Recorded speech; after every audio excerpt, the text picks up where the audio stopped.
ایک میاں بیوی کسی شہر میں رہا کرتے تھے, سمجھ رہے ہیں, تو اس کی بیوی بڑی پارسا, بڑی متقی ہے نا, متقیہ تھی ایک دم, نماز روزے کی پابند تھی, وہ کسی کے سامنے بغیر پردے کے نہیں جاتے تھے, سمجھ رہے.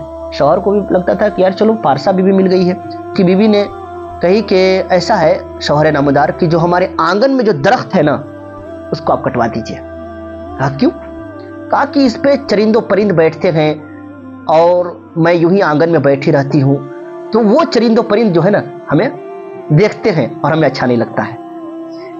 چرند و پرند سے بھی پردہ, ضرورت سے زیادہ دکھاوا نہیں ہو رہا ہے. شوہر کو بھی لگا کہ یار ہماری بیوی کتنی با پردہ ہے کہ چرند و پرند سے بھی کیا کر رہے ہیں, پردہ کر رہی ہے نا.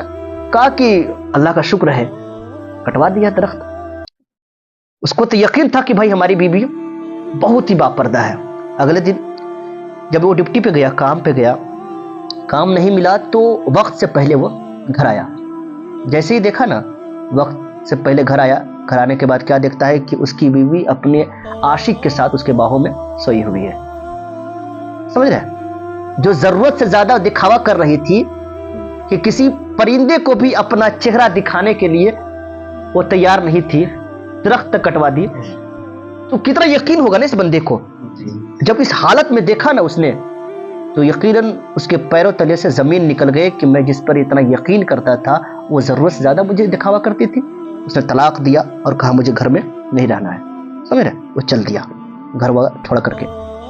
دور دیہات میں گیا تو کسی اور علاقے میں, تو دیکھا کہ بادشاہ کے گھر میں چوری ہوئی تھی, بادشاہ کے محل میں چوری ہوئی تھی. سارے لوگ مطلب یہ ہے کہ دروازے پہ کھڑے تھے. وہ گیا تو پوچھنا کیا بات ہے, تو کہا کہ بادشاہ کے محل میں چوری ہوئی ہے اور چور پکڑا نہیں گیا ہے.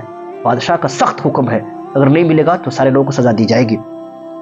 اسی درمیان کیا دیکھتا ہے کہ بہت بڑے بابا جو ہے, جو قبہ لگائے ہوئے اور اپنے مریدین کے ساتھ جو ہے وہ چل رہے ہیں, اور مطلب اس انداز میں چل رہے ہیں کہ اپنے ہاتھوں کے بل چل رہے ہیں, پیر کے پنجوں کے بل چل رہے ہیں, پیر کے پنجوں کے بل چل رہے ہیں. اور جو مریدین ہے وہ ہو ہلہ کرتے ہوئے اور مطلب یہ کہ راستے کو صاف کر رہے ہیں.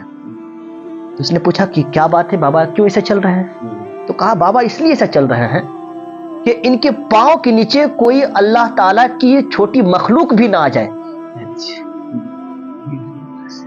کہا کہ چھوٹی مخلوق کوئی چیوٹی ہو یا کوئی اور حشرات الارض ہو جو پاؤں کے نیچے نہ آ جائے, اس لیے اپنے پنجوں کے بل چل رہے ہیں. اتنا وہ بابا ڈرتے ہیں کہ رب کی بارگاہ میں کیا جواب دیں گے اگر کوئی مخلوق ان کے پاؤں کے نیچے دب کر کے مر جائے تو.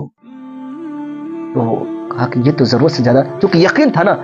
کہا کہ مجھے بادشاہ کے پاس لے چلو, چور پکڑا گیا ہے. ہاں, کہا کہ چور پکڑا گیا ہے, مجھے بادشاہ کے پاس لے چلو. اب جو ہی لوگ سنے بادشاہ کے دربار میں, کہا کہ حضور میں چور کو جانتا ہوں. کہا ہاں جانتے؟ بولا ہاں بالکل. کہا کہ اس علاقے کے جو سب سے مشہور و معروف ولی ہے جو پنجوں کے بل چلا کرتے ہیں, کہا وہی چور ہے. کہا ارے بابا کے بارے میں اسے بول رہے ہو, جو سارے لوگ ولی مانتے ہیں, سارے لوگ اس کو پیر مانتے ہیں, ہر لوگ اس کے لیے دعائیں کراتے ہیں. کہا کہ ہاں وہی چور ہے. کہا اگر یقین نہ آئے نا تو تم میری گردن اڑا دینا. بادشاہ کو بولا تو گردن اڑا دینا اگر یقین نہ آئے تو.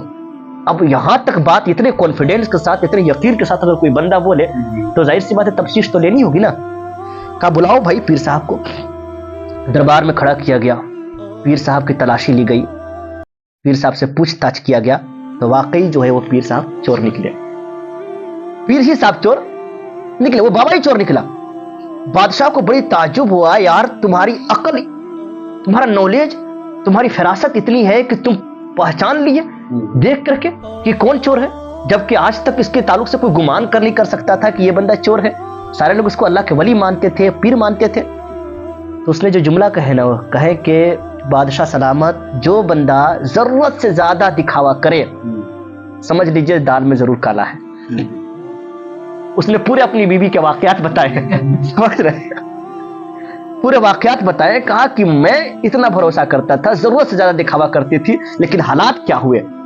تو کہا کہ یہ بندہ کو میں نے سمجھا کہ یہ ضرورت سے زیادہ کہ حشرات الارض سے بھی ڈر رہا ہے کہ اس کے پاؤں کے نیچے کوئی چیوٹی نہ مر جائے, تو ضرور اس کوئی راز کی بات ہے جو چھپائی جا رہی ہے.